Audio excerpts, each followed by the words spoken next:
যে নামনি অসম, মধ্য অসম, উজনি অসম, বৰাক ভেলী সকলোতে ৰাষ্ট্ৰীয় ওলমা কাউন্সিলৰ প্ৰাৰ্থী থাকিব।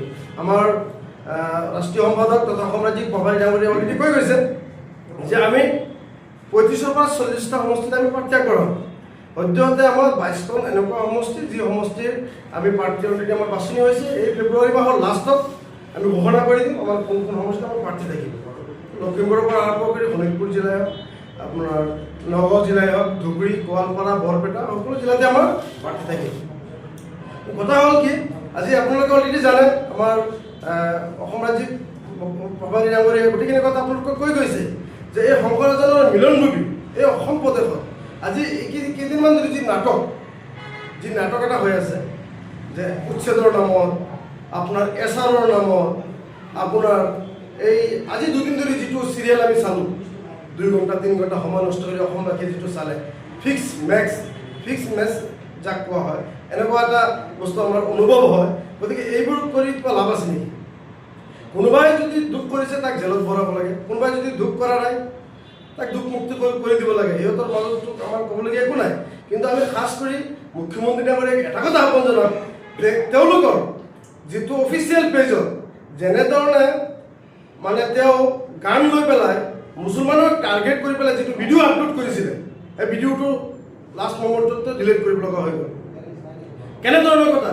এনেকুৱা এজন মুখ্যমন্ত্ৰী আপোনালোকে ক'ৰবাত দেখিছে নেকি যিজন নেকি সাংবিধানিক পদত থাকি পেলাই অসাংবিধানিক কথা বতৰা, অসাংবিধানিক কাম কাজ তেওঁ যেনেকুৱা গুণ্ডাৰাজ চলাব বিচাৰিছে অসমত আমি কেতিয়াও হ'ব নিদিওঁ ৰাষ্ট্ৰীয় ওলমা কাউন্সিলে। আৰু বিশেষকৈ আমি অলৰেডি আপোনালোকে দেখি পাইছে, আমি মূৰত কপন বান্ধি আহিছোঁ। তেওঁ পোষ্টাৰ বনাই ভিডিঅ' কৰি গুলি কৰিব দৰকাৰ নাই। সাহস আছে যদি অপন গুলি কৰি মাৰি দিয়ক আমাক। আমি ভাৰতীয় নাগৰিক হয়। এই ভাৰতীয় নাগৰিকসকলক, এই মুছলমানসকলক কেতিয়াবা মিয়া মুছলমানৰ নামত, কেতিয়াবা অচিনাকি বুলি কৈ আছে, আকৌ কৈ আছে 51 MRC নাম থকাবিলাক অচিনাকি হয়, তেওঁলোক চিনাকি দিয়া তেওঁক কোনোবা ৰাখি থৈছে নেকি? মুখ্যমন্ত্ৰী কোন হ'ব পাৰে, কোন চিনাকি কোন অচিনাকি তেওঁৰ চাৰ্টিফিকেট দিব পৰা? তেওঁতো চাৰ্টিফিকেট দিব নোৱাৰে। গতিকে সংবিধানৰ শপত খাই মুখ্যমন্ত্ৰীৰ চকীত বহি পেলাই অসাংবিধানিক কথা বতৰা হ'ব নাখায়। আৰু এই সম্পৰ্কত আজি মুখ্যমন্ত্ৰী ডাঙৰীয়াৰ ওপৰত বহুতে গোচৰ ৰুজু কৰিছে আৰু গোচৰ ৰুজু হ'ব। গতিকে আমি এটা কথা কওঁ, তেওঁ যি পদত আছে পদৰ যিটো মৰ্যাদা যিটো তেওঁ একচুৱেলি বজাই ৰখা উচিত। নিশ্চয় এজাহাৰটো সকলো দল সমৰ্থনে দি আছে, আমি কিয় নিদিম? আমিও চিন্তা চৰ্চা কৰি আছোঁ। আমাৰ ৰাষ্ট্ৰীয় নেতৃত্ব অসম ৰাজ্যিক সমিতিৰ লগত আলোচনা বিলোচনা চলি আছে। এনেধৰণৰ কামে কেতিয়াও কোনো সমস্যাৰ সমাধান নকৰে। কিন্তু এই শংকৰাজানৰ মিলনভূমি কেতিয়াও আমি অশান্তি হ'ব নিদিওঁ। সুস্থ অসমখনক আমি কেতিয়াও অসুস্থ হ'ব নিদিওঁ। গতিকে আমি অসমৰ সদায় সুস্থতা কামনা কৰোঁ, সদায় অসমীয়াৰ স্বাৰ্থত আমি কাম কৰি আছোঁ। গতিকে ইয়াত কোনো বিশৃংখলা বিঘ্নিতি নিৰ্বাচনৰ আগমুহূৰ্তত ঘটিবলৈ কেতিয়াও দিয়া নহ'ব। এনেকুৱা কোনো কেতিয়াবা শুনিছিলে নেকি মুখ্যমন্ত্ৰী কৈ আছে এই জাতিটোক মই আপোনালোকে অসুবিধা দি থাকক, মোৰ যেতিয়াবা সময় পাই মই কেতিয়াবা ৰাতি 12 বজাত মিয়া মানুহবিলাকক অসুবিধা দিওঁ। আপোনালোকে গুগলত চাৰ্চ কৰি চাওক, মিয়া বুলি কোনো দেশ আছে নেকি, কোনো জাতি আছে নেকি, নিৰ্দিষ্ট আছে নেকি? তেওঁলোকে যে কৈ আছে মিয়া মানুহক বাংলাদেশত খেদি দিয়ক, বাংলাদেশ যদি মিয়া থাকে খেদি দিয়ক। বাংলাদেশতো মিয়া বুলি কোনো দেশ এনেকুৱা আমি আজিলৈকে বিচাৰি পোৱা নাই। গতিকে এটা সন্মানীয় নামক অসন্মান কৰা কাৰ্যক্ৰম কৰি আছে। এই যিটো এজাহাৰ প্ৰক্ৰিয়া দিয়া দেখা যায় বিভিন্ন ৰাজ্যত দিয়া হৈছে, কিন্তু অসমত তেনেকৈ দিয়া হোৱা নাই প্ৰথম কথা। আৰু হ'ব AIDF-এও কোনো ধৰণৰ ভালকৈ এটা প্ৰতিক্ৰিয়া দিয়া নাই। চাওক, AIDF-এ কেতিয়াও প্ৰতিক্ৰিয়া নিদিয়ে। আপোনালোকে জানে AIDF-এ কাৰ উচতনিত কাৰ ৰক্ষক হিচাপে কাৰ হৈ কাম কৰি আছে, গোটেই অসমবাসীয়ে অলৰেডি দেখি আছে। AIDF দলে যদি ভাবিলে হয় যে অসমৰ পৰা বিজেপিক পৰাভূত কৰিব লাগে, যদি ভাবিলে হয় তেওঁলোকে আৰু যিসকল দল ছেকুলাৰ দলসকল আছে তেওঁলোকৰ আলোচনা বিলোচনা কৰিব পাৰিলে হয়। আমাৰ ৰাষ্ট্ৰীয় নেতৃত্ব আমি নিজে ভাবিছিলোঁ যে আমি AIDF হওক, ৰাষ্ট্ৰীয় ওলমা কাউন্সিল হওক, কংগ্ৰেছ হওক, দিগৰ যিবিলাক পাৰ্টি আছে আমি সকলোৱে একেলগত থাকি পেলাই এটা প্লেটফৰ্মত থাকি বিজেপিৰ বিৰুদ্ধে আমি থিয় হওঁ। কিন্তু তেওঁলোকে আমাক স্থান নিদিয়ে। তেওঁলোকে জানে যে গতিকে এওঁলোকক যদি আমি লগত লৈ লওঁ আমাৰ যিটো ৰুটি চাকা যিটো ছিষ্টেম সেইটো বন্ধ হৈ যাব। গতিকে আমি আজিৰ সংবাদমেলৰ জৰিয়তে আমি 100% এটা কথা আমি ক'বলৈ পাৰোঁ যে নিশ্চয় AIDF-এ কাৰোবাৰ হৈ কাম কৰি আছে। গতিকে অসমবাসীয়ে দেখি আছে। আমিতো তেওঁলোকক আহ্বান কৰিম।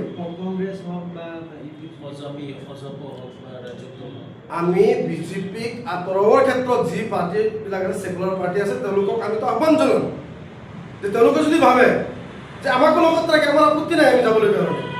গতিকে যদি কোনোবাই আমাক নামাতে, মাতিলে ৰণলৈ যাব, নামাতিলে বুজলৈ নাযাব, এটা কথা চাবলৈ জানে না নাই? গতিকে কোনোবাই যে আমাক নামাতে, গতিকে আমি পলিটিকেল পাৰ্টি হিচাপে আমি 2019ৰ পৰা অসমত কাম কৰি আছোঁ। গতিকে আমি অকলশৰীয়াকৈ আমি প্ৰাৰ্থী দিবলৈ আমি বাধ্য হ'ম আৰু অলৰেডি আমাৰ প্ৰাৰ্থী ৰেডি আছে। যিহেতু মুখ্যমন্ত্ৰীগৰাকীয়ে ইমান হাৰাশাস্তি কৰি আছে মুছলমান লোকসকলক, মুখ্যমন্ত্ৰী জালুকবাৰী সমষ্টি সেইটোৰ বাবে চিন্তা চৰ্চা ইতিমধ্যে চলি আছে আৰু তাৰ কাৰণে যোগাযোগ কৰি আছে। কেইবাজনো আহিছে জালুকবাৰী সমষ্টিৰ পৰা আৰু পিছলৈ আমি ফেব্ৰুৱাৰী লাষ্টলৈকে আমি সেইটো ঘোষণা কৰিম, ডিচাইড কৰিম।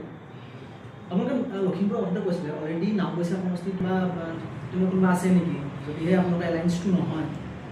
নাই, আমাৰ তাতে অলৰেডি নাওবৈচা, ৰঙানদী গোটেইখিনিতে লখিমপুৰৰ 4টা সমষ্টিতে আমাৰ ইতিমধ্যে ৰেডি হৈছে আৰু এতিয়ালৈকে এলায়েন্সত তেনেকুৱা কোনো কথা হোৱা নাই। আৰু যিটো দলৰ আপুনি কথা কৈছে, তেওঁৰ সেই দলটোৰ মুৰব্বীজন চুমা বাবা হিচাপে গোটেই অসমত বিখ্যাত হৈ পৰিছে। তেওঁ এতিয়া গোটেই মাইনৰিটি যিবিলাক অঞ্চল আছে, মাইনৰিটি অঞ্চলবিলাকত তেওঁ ঘূৰি ফুৰিছে। তেওঁ ডাঙৰ ডাঙৰ বৰ কথা কৈ ঘূৰি ফুৰিছে, ডাঙৰ ডাঙৰ লেকচাৰবিলাক মাৰি ফুৰিছে, কিন্তু তেওঁৰ নিজা সমষ্টি বাদ দি তেওঁৰ নিজৰ সমষ্টিতে আজি যি কৰ্মৰ সন্ধানত যিসকল দুখীয়া লোকে, যিসকল সম্পূৰ্ণ অসমৰ নাগৰিক হয়, যিসকল অসমৰ মূলসুঁতিৰ নাগৰিক হয়, সেই দুখীয়া নিচলা সেই নিৰীহ লোকসকলক তেওঁৰ সমষ্টিতে এচাম চান্দাজীৱী কিছুমান দুৰ্বৃত্তই তেওঁলোকে জাতীয়তাবাদীৰ ডেকা মানে হেৰি ডুপ্লিকেট গামোচা পিন্ধি পেলাই তেওঁলোকে সেই নিৰীহ লোকসকলৰ ওপৰত অত্যাচাৰ কৰিছে। আৰু এই চুমা বাবাজনে গোটেই বেলেগ মাইনৰিটি এৰিয়াবোৰত ঘূৰি ফুৰিছে, কিন্তু তেওঁৰ নিজৰ সমষ্টিত যিসকল মাইনৰিটি এই নিৰীহ লোকসকলৰ ওপৰত যিবিলাক অত্যাচাৰ হৈছে, এই অত্যাচাৰৰ বিৰুদ্ধে তেওঁ এই চান্দাজীৱীসকলক লেগাম লগাবলৈ সক্ষম হোৱা নাই আৰু তেনেকুৱা ধৰণৰ যি নিৰীহ লোকসকলক নিৰাপত্তা দিয়াৰ ক্ষেত্ৰতো তেখেত সম্পূৰ্ণৰূপে ব্যৰ্থ হৈছে। এই ক্ষেত্ৰত আমি ক'ব বিচাৰোঁ যে তেওঁ এটা ভণ্ড, এটা যি সংখ্যালঘু প্ৰেমী, ভণ্ড সংখ্যালঘু প্ৰেমী তেওঁ দেখুৱাই আছে আৰু তেওঁৰ ডাঙৰ ডাঙৰ লেকচাৰ, এই কোনো কামত নহা লেকচাৰ। গতিকে আমাৰ ৰাষ্ট্ৰীয় ওলামা কাউন্সিলে 4টা সমষ্টিতে লখিমপুৰৰ প্ৰাৰ্থী অলৰেডি আমাৰ ৰেডি হৈছে। আমি অকলে প্ৰতিদ্বন্দ্বিতা কৰিম বুলি আমি বৰ্তমানলৈকে আমি সেইটো পদক্ষেপত আগবাঢ়ি আছোঁ। মানে ৰাষ্ট্ৰীয় ওলামা কাউন্সিলৰ বিৰুদ্ধে এটা অভিযোগ আছে যে বিজেপি হৈ কাম কৰিছে, যিহেতু কংগ্ৰেছৰ আৰু AIDFৰ সাংগঠনিক শক্তিশালী ভেটিসমূহত আপোনালোকে প্ৰাৰ্থিত্ব দিবলৈ ওলাইছে বুলি এটা অভিযোগ হৈছে। সেইটো অভিযোগ আৰু অভিযোগ দিয়ে থাকে আৰু যেতিয়া কথা ক'বলৈ আৰু বেলেগ কথা নাথাকে, তেতিয়া লাষ্টত যাই পেলাই এটাই কৈ দিয়ে যে এওঁলোক বিজেপিৰ এজেণ্ট। তো এইষাৰ কথা কৈ পেলাই যিখিনি সংখ্যালঘু লোক আছে, সংখ্যালঘু লোকসকলৰ মাজত এটা মানে বিষয়বস্তু বিয়াই দিয়া গৈছে। আমাৰ ৰাষ্ট্ৰীয় ওলামা কাউন্সিলৰ হৈ তাৰমানে এটা নিগেটিভ এটা মাইণ্ড ছেট কৰিবৰ কাৰণে তেওঁলোকে এই বাক্যটো মানে ইউজ কৰিব বিচাৰে। অসমৰ ৰাজনীতিত বৰ্তমান দুটাই আছে, এটা শব্দ হৈছে মিয়া আৰু এটা হৈছে বিজেপিৰ এজেণ্ট। এই দুটা মানে এনেকুৱা এটা বিভৎস, এই এটা শব্দ আৰু এটা বাক্য বিভৎস ৰাজনীতিলৈ মানে পৰিণত হৈছে, ৰাজনৈতিক শব্দ আৰু ৰাজনৈতিক বাক্য লৈ পেলাই। চাওক, যিসকলে কৈ আছে যে আমি ভোট বিভাজন কৰিম বা বিজেপিৰ হৈ কাম কৰি আছে, তেওঁলোকৰ সাহস আছে নেকি গুৱাহাটী যাই পেলাই মূৰত কফন বান্ধি পেলাই সাংবাদ সন্মিলন আয়োজন কৰিবলৈ কাৰণে? যিসকলে ছেকুলাৰ কৈ আছে, যিসকলে মুছলমান প্ৰেমী কৈ আছে, যিসকলে নিজকে অসমীয়া বুলি কৈ আছে, তেওঁলোক সাহস নাই। তেওঁলোকে নিজে এজন বিজেপিৰ এজেণ্ট হৈ তেওঁলোকে কাম কৰি আছে। এইবিলাক আমি গেৰাণ্টি দি ক'ব পাৰিম। সময়ত অসমবাসীয়ে দেখি পাব নিশ্চয় কোনে কাৰ হৈ কাম কৰি আছে। আজি অখিল গগৈয়ে যেনেধৰণৰ ভাষা, যিটো আচৰণ, যিটো ব্যৱহাৰ আপোনালোকে জানে, তেওঁলোকৰ কেনেধৰণৰ আপোনাৰ এলায়েন্স হ'ল। সি নিজে গৈ পেলাই সমষ্টি গৈ পেলাই প্ৰাৰ্থী ঘোষণা কৰিলে দেখোন। গতিকে এই এলায়েন্স কিমান দূৰ সম্ভৱ, কিমান দূৰ টিকি থাকে, নিৰ্বাচনৰ প্ৰাক মুহূৰ্তত বা নিৰ্বাচনৰ 2 দিন আগত এনেকুৱা এলায়েন্সত কিমান আহিছে, কিমান গৈছে আমি দেখি পাইছোঁ। হয়তো এলায়েন্স নহ'ব পাৰে। নিশ্চয় আমিতো বিজেপিক অসমৰ পৰা খেদিবলৈ কাৰণে, বিজেপি মুক্ত অসম বনাবলৈ কাৰণে আমি যিকোনো এলায়েন্সত আমি যাবলৈ আমি অলৰেডি ৰেডি আছোঁ। আমাৰ চিধা কথা। গতিকে যদি আমাক কোনেও নামাতে, কোনেও আমাক এলায়েন্সত নলয়, আমি নিজাববীয়াকৈ 35ৰ পৰা 40খন সমষ্টিত আমি নিশ্চয় প্ৰাৰ্থী দিম। এইটো আমাৰ চিধা কথা। আৰু আমাৰ অলৰেডি প্ৰাৰ্থী লিষ্ট আমি এই মাহৰ লাষ্টতে সংবাদমেলৰ জৰিয়তে অসমবাসীক